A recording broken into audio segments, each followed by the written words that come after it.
Audio on demand from Vision Christian Media.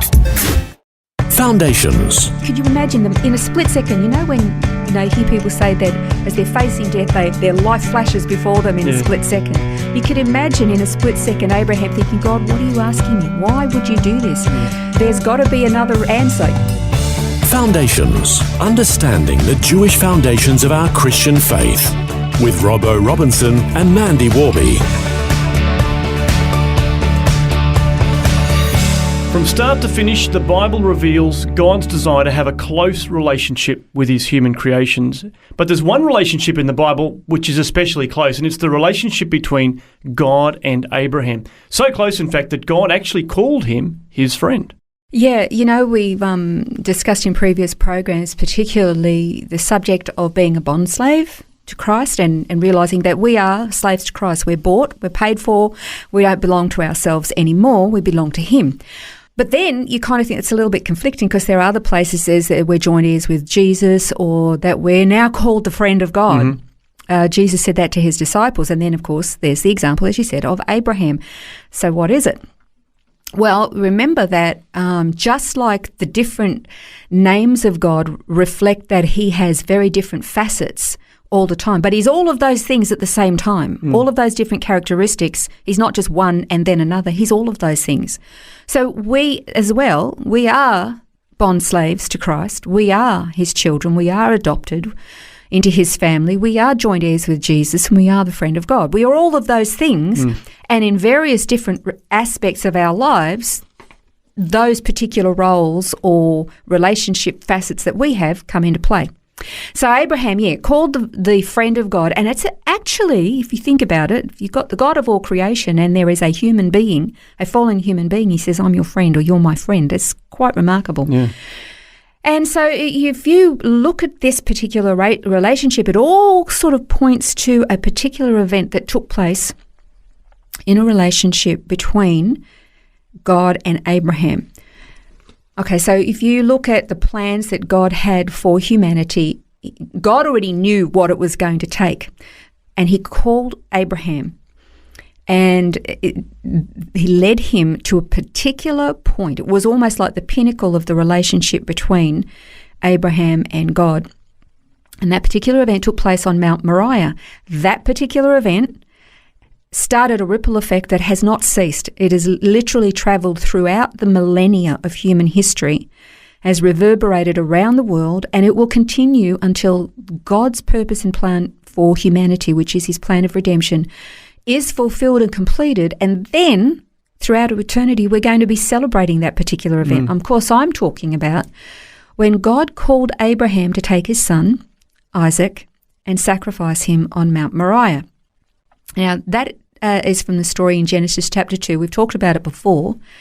And if you you can't actually see it particularly in the English translations of the Bible, but in the Hebrew, it's not a command. God doesn't command Abraham. Like he doesn't say to him, Abraham, and that's when he calls out and he says, Hineni, or here I am, which I might add actually means unconditional availability.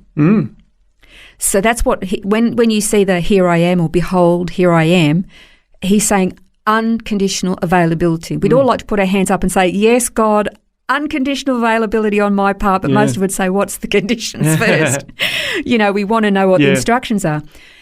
Okay, so if Abraham says, here I am, and God says, it's almost like a request. He doesn't say, will you? He says, take now your son, your only son, Isaac, whom you love.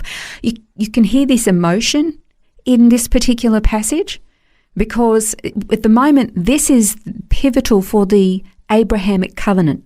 We're talking covenant language here. And he's pouring this emotion and he says, take your son, your only son, whom you love, and take him to a place, the mountain that I'm going to tell you, and there you're going to offer him to me. Now, that is actually, as a parent, and you would feel this as well, you can't really get your head around that. You say, no, that cannot possibly be the voice of God because God would not ask me to do that. Yeah. That's just too hard to try to comprehend. But anyway, he goes, Abraham sorts out the wood, and he goes with his son. They have servants, but they get to the point where they leave the servants behind and they go up the mountain together. And of course, Isaac says to him, well, we've got the wood for the fire, but where's the offering, Dad? Yeah. And that's when Abraham says, God will provide for himself the lamb for the burnt offering, my son. Genesis 22:8. Now, there are a lot of scholars who believe that Abraham, after having years of developing this relationship with God to this point, believed that he was acting out prophecy because God had already promised a lineage through Isaac. Yeah, that's right. But at the same time, how is this going to happen if I've got to kill my son? He understood the language of covenant, even if he didn't understand exactly why it was happening this way. So I guess Abraham either believed that God would provide an alternate sacrifice, or that he would literally raise Isaac from the dead. Yeah, it had to be one or the other. It had to be. But could you imagine what it would have been like for Abraham to raise the knife above his bound son, looking into his eyes, knowing what he was about to do? Yeah. So the question, could you imagine them in a split second? You know, when you hear people say that as they're facing death, their life flashes before them in a split second. You could imagine in a split second Abraham thinking, God, what are you asking me? Why would you do this? There's got to be another answer. You could just imagine it. Yeah. And the pain that he would have been feeling, the trauma, the anxiety, the stress, the heartache, all of that. Yeah. And of course, God says, no, stop, don't. Now you ask yourself, didn't God know that Abraham would follow through? Didn't he know that Abraham would be obedient? Yes, of course he did. That is because God is God. But Abraham didn't know until the split second that he was going to follow through. And you wonder, was he into child sacrifice? We've discussed this before. Absolutely not. Actually, Genesis 22:1 tells us why God did this. It says because he was testing Abraham. This was so that Abraham would know that he really, really, really 100% trusted God and his word. So here's where this friendship comes in. Because Abraham understood ancient covenants, if one person fulfills a portion of a covenant, the other person has the same obligation. So if Abraham did not withhold his only son as part of this covenant, now God was obligated to not withhold his son as part of the covenant. And at that point, both understood the kind of anguish and pain and excruciating agony that the other felt at sacrificing their son.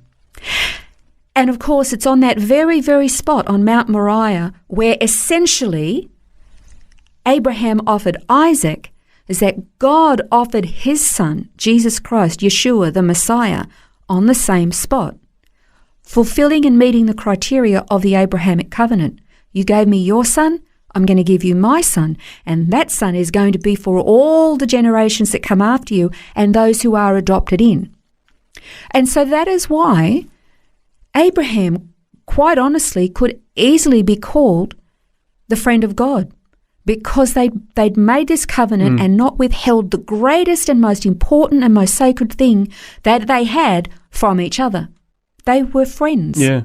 And I guess that's because in friendship there's an intimacy, that's intimacy because there's transparency. And as you say, when Abraham says, I know how God feels, God says, well, I know how Abraham feels. So there is that transparency that is in that relationship. Don't you find that astounding that God could have such a close relationship with a fallen human being, that they could actually look at each other and say, I know what you're going through. Yeah. And they really did know what the other was going through, and therefore they're now friends. And it might possibly be what Paul was even referring to in Philippians 3:10-11. He said, that I may know him and the power of his resurrection and the fellowship of his sufferings, being conformed to his death, in order that I may attain the resurrection of the dead. You know, we often like to think, at times leading up to Easter during Lent, that if I give up coffee or chocolate, that I'm participating in the sufferings of Christ. Yeah. That really is not what that's about. Right. Abraham knew what it meant to participate in God's sufferings. Yeah. But when you respond to God and say, Hineni, like Abraham did, I am committing to unconditional obedience to whatever it is you're calling me to, even if it means participating in the sufferings similar to what you've done, we are also called a friends of God.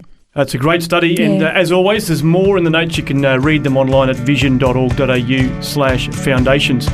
Well, we did look at the word Hineni briefly in this program, and next time we're going to unpack it some more to find out why this small Hebrew word has such big meaning. This has been Foundations, a look at the Jewish foundations of our Christian faith. For study notes, resources and more, see vision.org.au/foundations.